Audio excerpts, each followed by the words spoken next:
There's a moment just after sunrise when the sandstone cliffs of Mesa Verde turn the color of old blood. I've stood there in that light, looking up at the cliff dwellings tucked into alcoves hundreds of feet above the canyon floor, and felt something I can only describe as presence mixed with absence. 700 years ago, these stone rooms were filled with voices, cooking fires, the sound of children playing. Then, within a single generation, silence. Complete, total silence. The Ancestral Puebloans who built these architectural marvels didn't leave forwarding addresses. They didn't write down their reasons. They simply walked away from homes their families had occupied for centuries, from ceremonial centers where they'd performed sacred rituals, from fields they'd carefully terraced into the cliff sides. And here's what keeps me awake. The evidence suggests they left fast. Personal items remained in place, food storage jars sat waiting. Something made an entire civilization decide that staying was impossible. But the abandonment itself is only the beginning. Mesa Verde guards other secrets, structures whose purposes defy explanation, evidence of violence that contradicts everything we thought we knew about these peaceful farmers, an astronomical knowledge that seems impossibly sophisticated for a people we've consistently underestimated. What happened here in the canyons of southwestern Colorado isn't just one mystery. It's a knot of questions that tightens the more you try to unravel it. The road into Mesa Verde National Park winds upward through juniper and pinon pine, climbing from the Montezuma Valley floor into a landscape that feels suspended between earth and sky. The mesa itself rises like a massive green ship, its prow pointed north, its sides carved by countless canyons. It's only when you reach the overlooks that you see them, the cliff dwellings, pressed into alcoves like swallows' nests, impossibly delicate and impossibly enduring. I've visited Mesa Verde 7 times. In each visit, I'm struck by the same paradox. These structures look both permanent and temporary. The stone masonry is masterful, walls fitted together with a precision that has lasted 7 centuries. Yet there's something about their position, hidden in the cliffs, protected but also constrained, that feels provisional, like a people hedging their bets against an uncertain future. Stand at the edge of Cliff Palace, the largest cliff dwelling in North America, and you're looking at a structure that once housed perhaps 100 people in 150 rooms. The walls still bear the marks of the hands that plastered them. The kivas, those circular ceremonial chambers, still hold the silence of prayers offered in a language that no longer exists as it once did. Everything about this place speaks of intention, of planning, of a people who meant to stay. But they didn't stay. And the story of how we know that, how we piece together the timeline of their departure, is almost as fascinating as the departure itself. Richard Wetherill, a rancher's son with more curiosity than formal education, was searching for stray cattle on a December day in 1888 when he rode through the falling snow and glimpsed something that stopped him cold. Through the veil of white, across a canyon, he saw what looked like a palace built into the cliff face. He later wrote that it was the most magnificent sight he'd ever encountered. He named it Cliff Palace immediately, though it probably wasn't a palace at all, more likely a complex community dwelling with both residential and ceremonial functions. What Wetherill and his brothers found as they explored the site over the following months was both wonderful and haunting. Room after room stood intact. Pottery sat on floors, sandals hung from pegs. In some rooms, they found corn still in storage jars. It was as if the inhabitants had simply walked away from their lives, intending to return, but never making it back. The Wetherills weren't trained archaeologists. They were cowboys and collectors, and by modern standards, their excavation methods were destructive. But their observations were careful enough to note something crucial. There were no signs of catastrophic destruction. No evidence of a battle or fire that forced evacuation, just absence. To understand what Mesa Verde was before it became a ghost town, you need to strip away the tourist infrastructure, the paved roads and interpretive signs, and imagine a landscape that was, for a time, almost paradise. Around 500 CE, when the ancestors of the Puebloan people first settled on the mesa top, the climate was wetter than it is now, the growing season longer. The mesa itself was covered with soil deep enough for farming. Springs flowed in the canyons, game was abundant. These early settlers were part of the broader Ancestral Puebloan culture, sometimes called Anasazi, though that term has fallen out of favor because it's a Navajo word meaning ancient enemies, and the descendants of these people prefer to use their own terminology. They started in pit houses, simple dwellings dug into the earth with log and mud superstructures. They grew corn, beans, and squash, the ancient Southwest's agricultural trinity. They made pottery, beautiful black-on-white ceramics with geometric designs that still captivate modern eyes. For 700 years, the population on Mesa Verde grew. Farming techniques improved. Architecture evolved from pit houses to Pueblo-style surface dwellings, multi-story stone buildings that clustered together on the mesa top. The land supported perhaps 5,000 people at the culture's height.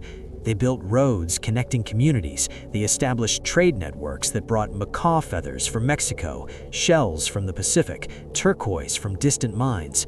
Then, around 1980 CE, something changed. The people began moving from the mesa top into the cliff alcoves. This shift represents an enormous investment of labor and an acceptance of significant constraints. The cliff dwellings are spectacular, but they're also difficult to access, removed from the farming fields on the mesa top and limited by the size of the natural alcoves. Why move? Here's where the mystery deepens into something genuinely puzzling.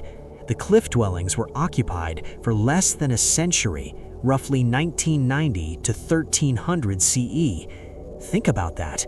These architectural masterworks, these precisely constructed stone buildings fitted perfectly into their natural alcoves, were inhabited for perhaps 3 generations. Then they were abandoned. The evidence for the abandonment timeline comes from multiple sources, and it's remarkably precise.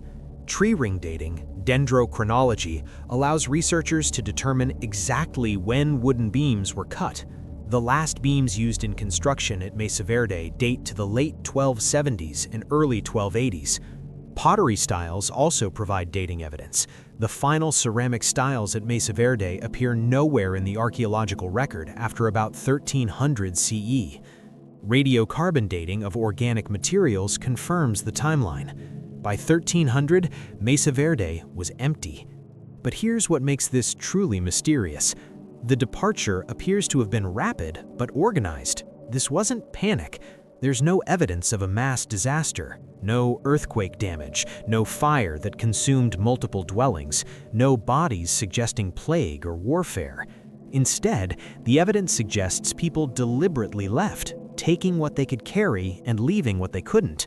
Archaeologists have found intact pots, worn-out tools, turkey feathers from domesticated birds, the detritus of daily life, but not the precious items. The good pottery went with them, the jewelry left with them. They didn't flee in terror, they departed with purpose. So what drove them away? The theories are numerous, and the truth is probably a combination of factors rather than a single cause.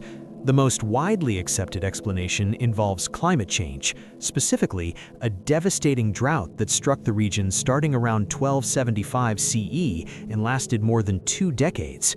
Tree ring data shows this period as one of the driest in the Southwest's long history. Springs that had flowed for generations dried up, crops failed. The intricate balance between population and resources collapsed. But I've talked to enough archaeologists to know that the drought theory, while compelling, doesn't fully satisfy everyone. Dr. Steve Lexon, an archaeologist who spent decades studying southwestern prehistory, points out that these people had survived droughts before. The region experienced numerous dry periods during the 7 centuries of Mesa Verde occupation. Why was this one different? Why did it break them when others hadn't? Some researchers point to environmental degradation. 700 years of farming and timber harvesting may have depleted the soil and deforested the mesa.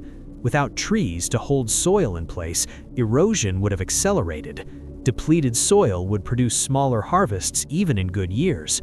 The drought may have been the final stress on an already fragile system. Others suggest social factors. There's evidence of increasing violence in the final decades of occupation, burned structures in some areas, defensive walls, settlement patterns that suggest people consolidating for protection. Competition for dwindling resources might have led to conflict, making continued residence untenable. The move to the cliff dwellings themselves might have been defensive, an attempt to create more easily protected communities. The Hopi people, whose ancestors include those who left Mesa Verde, maintain that their departure was prophesized, part of a migration pattern dictated by their religious traditions. Their oral histories speak of a series of worlds and a journey seeking the center place. From this perspective, leaving Mesa Verde wasn't a catastrophe, but a fulfillment of spiritual obligations. Western science and indigenous knowledge offer different frameworks for understanding the same event, and perhaps both are true within their own contexts. What strikes me most about this place is the silence that followed the departure. The cliff dwellings stood empty through centuries of snow and sun, slowly eroding but remarkably intact, waiting for Weatherill to spot them through the snow. 700 years of accumulated silence. And in that silence, questions multiplied. Where did they go? How did they make the decision? Who left first? Who stayed longest? Was there a last person to walk out of Cliff Palace, pulling the door closed behind them, looking back one final time? We know some of the answers. The descendants of the Mesa Verde people are still here, the Puebloan peoples of New Mexico and Arizona. The Hopi, Zuni, and Rio Grande Pueblos all trace lineage to Mesa Verde in similar communities throughout the Four Corners region. The departure from Mesa Verde was part of a broader migration, a movement south and east to the permanent water sources along the Rio Grande and in areas where deep aquifers made farming more reliable. But knowing where they went doesn't really answer why they had to leave or why they couldn't return. It doesn't explain the finality of it, the complete abandonment of a place their ancestors had called home for 28 generations. Stand in those cliff dwellings today, touch the walls that still bear fingerprints pressed into plaster 7 centuries ago, and try not to feel the weight of what was lost. If you walk the trails at Mesa Verde, eventually you'll come to a structure that doesn't fit the pattern. It's called Sun Temple, though nobody knows if that name has any connection to its original purpose. The name came from park rangers and archaeologists who needed to call it something. The structure sits on a mesa top, not tucked into a cliff alcove. Unlike the cliff dwellings with their obvious residential character, rooms for sleeping, kivas for ceremony, grinding stones for preparing corn, Sun Temple has no domestic features at all. I remember the first time my guide pointed it out. "Tell me what you think that was for," she said with a slight smile that suggested she'd asked this question many times and heard many answers, none of them definitive. I looked at the D-shaped wall enclosing 2 kivas and several small rooms. No soot on the walls from cooking fires, no evidence of long-term habitation, just this enigmatic structure, precisely built, then abandoned like everything else. The more I learned about Sun Temple, the stranger it became. The structure was discovered, meaning documented by Euro-American archaeologists, during the same period that Weatherill and his brothers were exploring the cliff dwellings. Jesse Walter Fuchs, a Smithsonian archaeologist, conducted excavations at Sun Temple in 1915.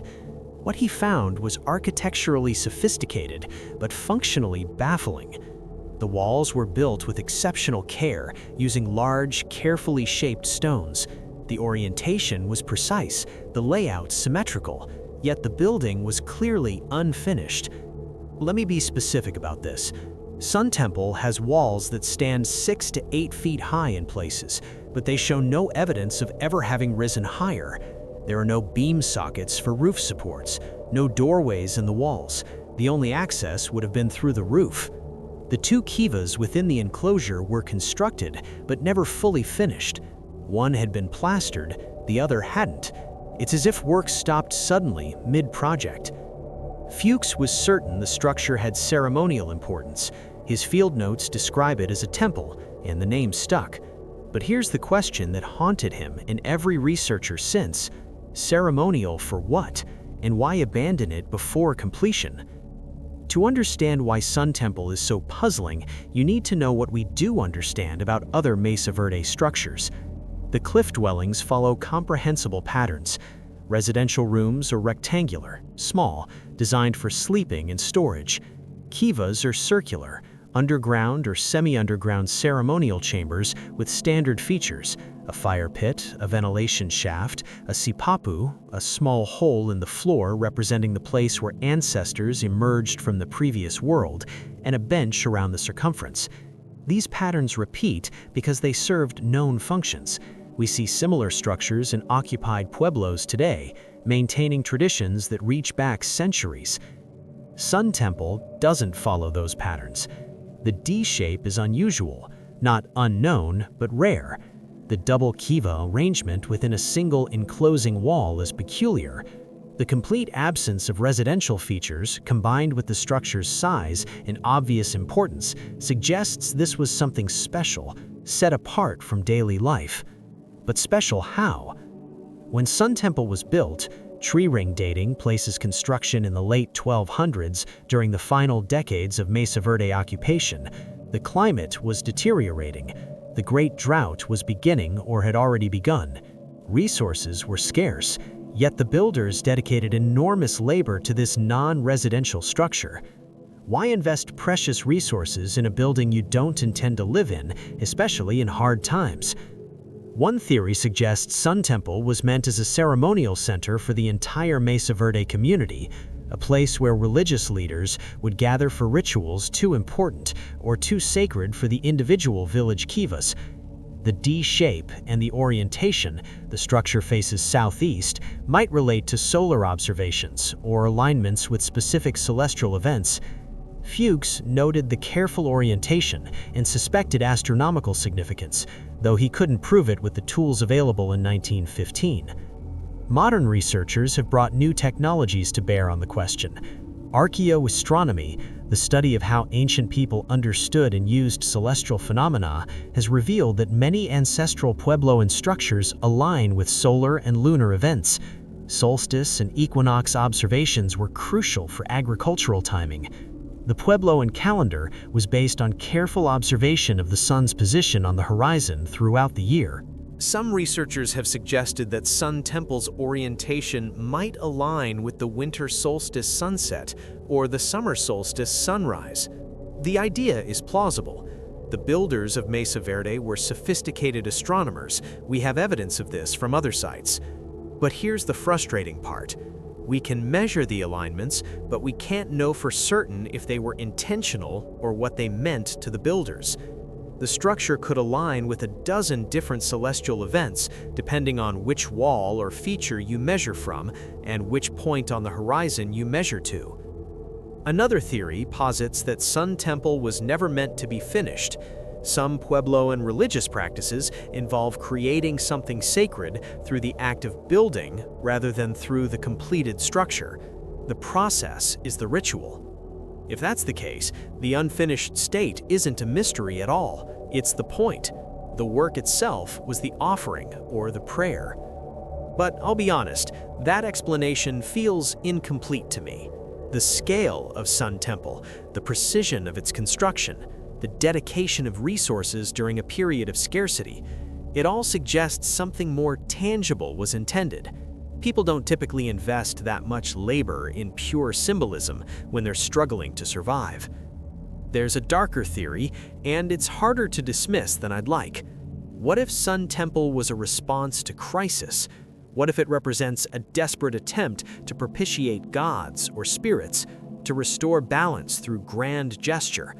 The timing supports this interpretation. Construction began as conditions worsened. The drought was taking hold, crops were failing, the social fabric was fraying. In times of desperation, people often turn to intensified religious practice. This theory suggests Sun Temple was meant as an extraordinary offering, a sacred space built to address extraordinary circumstances. The unfinished state in this reading represents the ultimate failure. The people ran out of time. Whatever they were trying to accomplish through building Sun Temple, rain, reconciliation, renewal, didn't happen, and eventually they had to accept defeat and leave.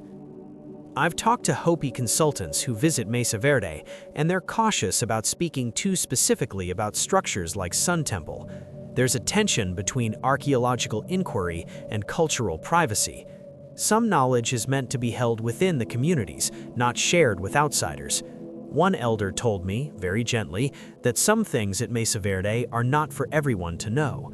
I respect that, but it leaves Sun Temple wrapped in layers of mystery, archaeological uncertainty compounded by cultural boundaries around sacred knowledge. Here's what we can say with confidence. Sun Temple required thousands of hours of skilled labor. The stone was quarried, shaped, and transported. The walls were built with knowledge of masonry techniques passed down through generations. The site was chosen deliberately, positioned prominently on the mesa top where it would be visible from multiple cliff-dwelling sites. This wasn't an afterthought, it was important. And then it was abandoned, unfinished, left to the wind and weather for 700 years. When you stand at Sun Temple today, you can walk along the walls, peer down into the kivas, trace the careful coursing of the stones. Park Service signs explain what's known and acknowledge what isn't. The structure sits in silence, its purpose locked in the past, held by people who are gone, and by their descendants who have their own reasons for keeping certain knowledge close. What strikes me most is the poignancy of the unfinished work. Whoever was laying those stones, whoever was plastering that kiva, they stopped. They set down their tools and walked away. Did they intend to come back? Did they know when they left that the work would never be completed? Or did they hold hope that they might return, that the drought would break, that life at Mesa Verde could continue? We stand here 7 centuries later, asking questions they might never have imagined anyone would ask. And Sun Temple stands with us, silent, enigmatic, keeping its secrets. About 12 miles from the main Mesa Verde cliff dwellings, in a landscape of broken sandstone and scattered juniper, there's a site that tells a different, darker story. Castle Rock Pueblo sits atop a massive boulder that rises from the canyon floor like a natural fortress. It's not part of the main Mesa Verde Park complex. It's on Bureau of Land Management property, less visited, less famous. But what happened there in the late 13th century is crucial to understanding the final days of ancestral Puebloan occupation in the region. The pueblo itself is small by Mesa Verde standards, maybe 50 rooms, enough for perhaps 75 people. The location is the striking thing. The boulder is enormous, with near vertical sides and a flat top. Building on top of it required hauling every stone, every timber, every basket of water and food up steep, precarious paths. It's not a convenient place to live. It's a place you choose when convenience matters less than defense. The excavation of Castle Rock Pueblo is one of those archaeological projects that starts with curiosity and ends with genuine unease. In the 1990s, a team led by Dr. Kristen Kuckelman conducted careful excavations at the site. What they found in the layers of debris and ash told a story that contradicted the prevailing narrative about ancestral Puebloan people. For decades, the standard interpretation held that the ancestral Puebloans were peaceful farmers, egalitarian communities living in harmony with each other and their environment. Violence, when acknowledged at all, was downplayed. The abandonment of Mesa Verde was framed as an orderly migration driven by environmental factors. The emphasis was on cooperation, communal decision-making, and spiritual motivation. Castle Rock Pueblo complicated that comfortable narrative. The evidence found there speaks of violence, warfare, and terror. The site showed clear signs of catastrophic destruction by fire, but this wasn't an accidental fire. The distribution of burned materials, the temperature indicators, the context of what was found, all point to deliberate burning. Someone set Castle Rock Pueblo aflame, and they did it while people were still there. In the burned layers, the excavators found human remains. I need to be careful here about how I describe this, respectful to the dead and mindful of cultural sensitivity, but the facts are important for understanding what happened. The human bones showed clear evidence of violence. Some individuals had perimortem trauma, injuries that occurred at or near the time of death. The bones were not carefully buried. They were left in the burned structure, mingled with domestic debris. The radiocarbon dates and tree ring evidence place this destruction event around 1280 CE during the final decades of Mesa Verde occupation. The drought was intensifying, resources were scarce, and at Castle Rock Pueblo, competition for those resources apparently turned deadly. To understand the context, we need to step back to the broader pattern of late 13th century violence in the Mesa Verde region. Castle Rock isn't unique. Multiple sites from this period show similar evidence: burned structures, defensive architecture, unburied dead. Sand Canyon Pueblo, another large site nearby, shows evidence of abandonment after a violent event. Cowboy Wash, a small site excavated in the 1990s, yielded evidence of violence so severe that the initial excavators struggled to interpret it. The patterns suggest that the final decades of Mesa Verde occupation were marked by increasing conflict. We're not talking about minor skirmishes. The evidence points to systematic violence, possibly warfare between competing groups, possibly raiding, possibly the breakdown of social structures under environmental stress. This is difficult to reconcile with modern Puebloan cultural values, which emphasize peace, cooperation, and consensus, but the descendants of the Mesa Verde people don't deny the possibility of ancient violence. As one Hopi consultant pointed out, acknowledging that ancestors were capable of violence doesn't diminish them, it makes them human. Every society faces crises. Not every society handles crises well. The question researchers grapple with is why? What drove people to such extremes? The most common explanation points to resource scarcity. As the drought worsened and crops failed, competition for dwindling food supplies could have erupted into violence. Groups might have raided each other's food stores. Conflict over water sources, springs and seeps that still flowed could have turned deadly. But some researchers suggest something more complex. Dr. Kuckelman has proposed that the violence might relate to witchcraft accusations. In times of crisis, communities sometimes turn on their own members, accusing individuals of causing the crisis through malevolent supernatural power. Several Puebloan oral traditions reference conflicts related to witchcraft and sorcery in the past. If Castle Rock Pueblo was attacked by neighboring groups who blamed them for drought or crop failure through witchcraft, it would explain the totality of the destruction. Another theory suggests that the violence was between different cultural or ethnic groups competing for territory. The Mesa Verde region in the 13th century was home to multiple populations with different origins and possibly different languages. As conditions deteriorated, ethnic tensions might have exploded into open conflict. What we know with certainty is this: Castle Rock Pueblo was attacked, burned, and abandoned around 1280 CE. The attack was violent enough to leave clear physical evidence in the archaeological record. The site was never reoccupied. Whatever happened there was final. I visited Castle Rock Pueblo on a cold November morning, much like the morning when Richard Wetherell first saw Cliff Palace. The site is remote enough that I was alone. The boulder rises dramatically from the surrounding terrain, and you can see why the location was chosen. From the top, you have a commanding view in all directions. No one could approach without being seen from above. But standing up there, I couldn't shake the feeling that the defensive position hadn't been enough. The evidence says it wasn't enough. Whatever security the builders hoped to achieve by building on that boulder, it failed them in the end. The ruins on top are fragmentary now. Low walls, the outlines of rooms, scattered pottery sherds. The fire that destroyed the pueblo reduced wooden structures to ash and charcoal, and 7 centuries of weather have eroded much of what remained. But if you know the story, if you know what the excavations revealed, the silence up there feels heavy. Here's what haunts me about Castle Rock Pueblo.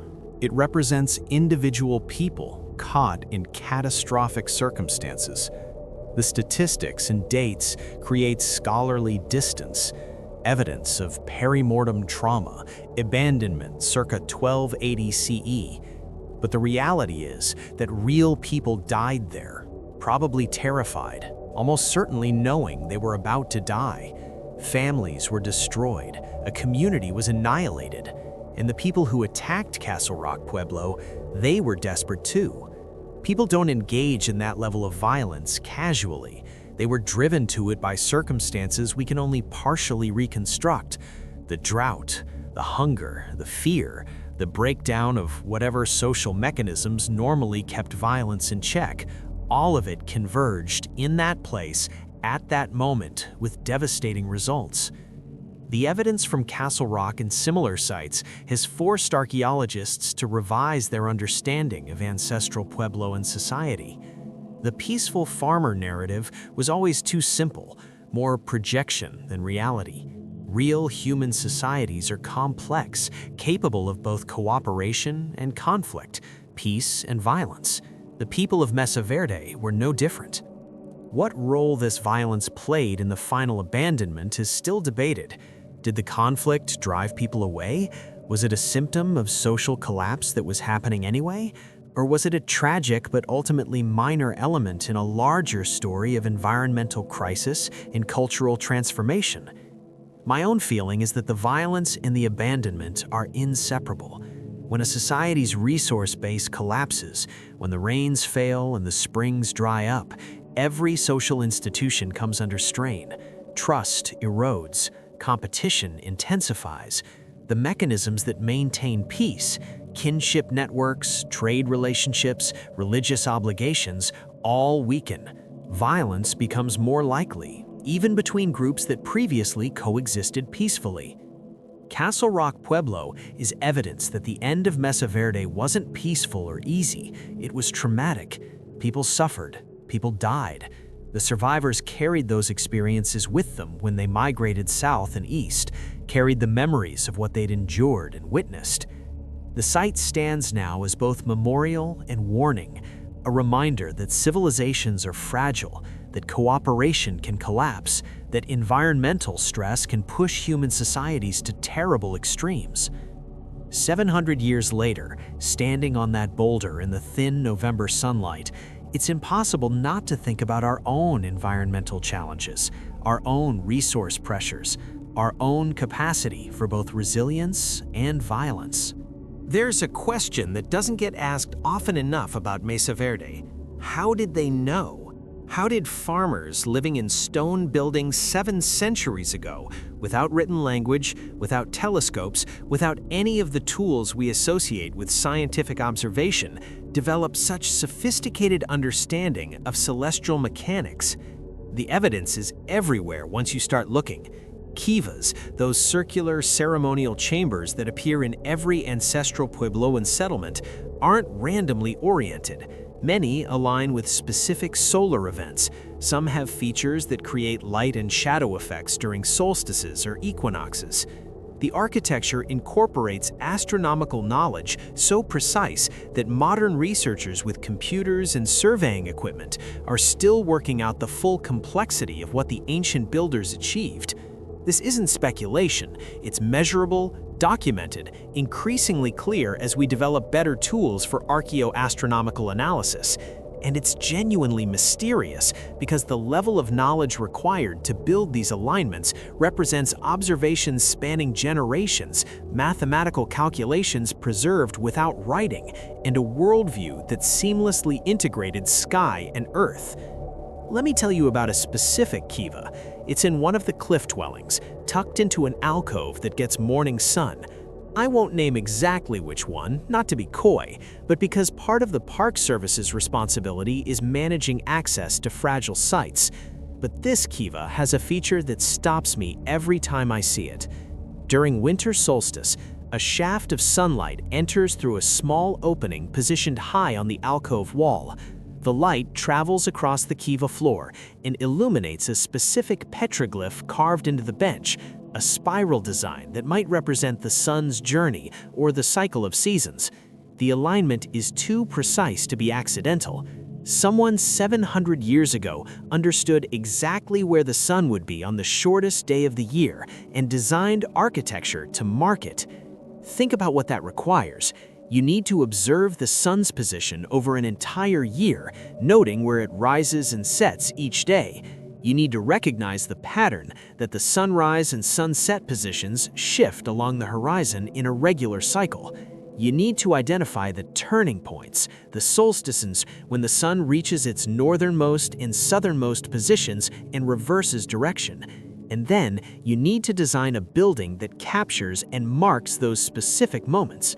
That's sophisticated astronomy. It's also sophisticated architecture because the building has to be positioned and constructed with enough precision that the alignment works. An error of a few degrees in the light shaft misses its target. The builders of Mesa Verde did this repeatedly in multiple structures, marking various celestial events. Why? The conventional answer is agriculture. In societies dependent on farming, knowing when to plant is crucial. Plant too early and a late frost kills your crops. Plant too late and they don't mature before the first autumn frost. Observing the sun's annual cycle provides a reliable calendar for agricultural timing. That makes perfect sense, and it's almost certainly part of the answer. But I don't think it's the whole answer. The level of effort invested in some of these astronomical features exceeds what practical agriculture requires. You don't need a light and shadow effect in a kiva to know when to plant corn. A simple observation of the sunrise position along the horizon would suffice. The integration of astronomical observation with ceremonial architecture suggests something deeper, a worldview in which celestial events weren't just practical information, but sacred phenomena requiring ritual acknowledgement. Modern Puebloan religious practices provide some context here, though we have to be careful about projecting current practices backward 7 centuries. In contemporary pueblos, the calendar of ceremonies is tied to solar observations. The winter solstice is particularly significant, marking the sun's rebirth, the return of longer days, the promise of warmth and growth returning. Ceremonies performed at that time are meant to support the sun's journey, to ensure that the cycle continues. If similar beliefs existed at Mesa Verde, and the architectural evidence suggests they did, then the astronomical features in kivas served both practical and spiritual functions. They marked agricultural timing, and they created sacred spaces where the relationship between earth and sky, human and cosmos, could be ritually maintained. The sophistication of this knowledge becomes even more apparent when you consider lunar observations. Some kivas show alignments that relate to the moon's more complex cycles. The moon's rising and setting positions shift along the horizon on a daily basis, like the sun, but the pattern is more complicated. The moon's cycle includes a roughly 18.6-year period, during which the range of rising and setting positions varies from narrow to wide. This major lunar standstill cycle requires decades of careful observation to detect and understand. Yet there's evidence that ancestral Puebloan astronomers tracked it. Certain architectural features align with the maximum and minimum lunar positions during the standstill cycle. This isn't the kind of thing you discover by accident. It requires generational observation, knowledge transmission across lifetimes, and recognition of patterns that play out on timescales longer than any individual life. How is this knowledge preserved without writing? The answer lies in oral tradition, ceremonial practice, and apprenticeship. If astronomical observation is integrated with religious ceremony, and if ceremonies are performed in specific places at specific times, then the knowledge is embedded in practice. The young learn by participating, by listening to elders, by being taught where to stand and when to watch. The architecture itself becomes a teaching tool, a concrete embodiment of abstract knowledge. But here's what puzzles me. We're talking about a level of cognitive sophistication and cultural continuity that seems at odds with the sudden abandonment. If this knowledge took generations to accumulate, if it was central to both practical survival and spiritual understanding, how could it be compatible with rapid departure? When the people left Mesa Verde, did they take this astronomical knowledge with them? Did they establish new observation points in their new homes? The answer appears to be yes. Modern Puebloan communities maintain sophisticated astronomical observation practices. The knowledge didn't die with Mesa Verde, it migrated with the people, was re-established in new locations, continued through the centuries. But something must have been lost. Site-specific features, the way sunlight enters a particular kiva at a particular moment, couldn't be replicated elsewhere. Each new location would require new observations, new architectural solutions. Some of what had been learned at Mesa Verde must have been left behind, specific to that landscape, irretrievable once the connection was broken. I've spent time at Hopi, watching the sun priests perform their observations, measuring the sunrise position against landmarks on the horizon. The knowledge is real, living, continuous with the past. But even the Hopi acknowledged that some knowledge was lost during the migrations, some practices that couldn't be maintained without specific sacred sites. There's a petroglyph panel on Mesa Verde that I think about often. It's away from the main cliff dwellings, in a canyon that requires some hiking to reach. The panel shows numerous spirals, some concentric circles, and what might be representations of celestial phenomena, sun symbols perhaps, or star patterns, though interpretations vary. What strikes me about this panel is its position. It's not in a highly visible location. It's not part of a kiva or a ceremonial structure. It's just there, on a canyon wall, placed by someone who felt compelled to record these symbols in this specific place. Was it an observation site, a teaching location, a place where knowledge was preserved in stone? We don't know, and that's the frustrating reality of studying Mesa Verde's astronomical knowledge. We can measure the alignments, document the precision, recognize the sophistication, but we can't fully access the meaning, the cultural context, the specific beliefs and practices that motivated all this careful observation and architectural integration. What we can say is this: the people of Mesa Verde were expert astronomers whose knowledge rivaled that of other ancient civilizations worldwide. They were sophisticated mathematicians, capable of calculating angles and predicting celestial events. They were also deeply spiritual people for whom the sky wasn't separate from the earth, for whom observation and ceremony were inseparable. And somehow, they walked away from it all. The kivas fell silent. The solstice light still enters through carefully positioned openings, still illuminates ancient petroglyphs, but no one performs the ceremonies that once gave those moments meaning. The astronomical knowledge migrated with the people, transformed into new practices in new places, but the specific sacred geography of Mesa Verde was abandoned. Standing in those kivas now, looking up at the alcove walls where light and shadow still perform their 700-year-old dance, I feel the weight of continuity and loss entangled. The knowledge endures in descendant communities. The practices continue in evolved forms, but Mesa Verde itself stands as monument to something finished, a specific expression of that knowledge that existed for a time and then ended. The spiral petroglyph still waits for winter solstice light. The kiva features still align with the sun's annual journey.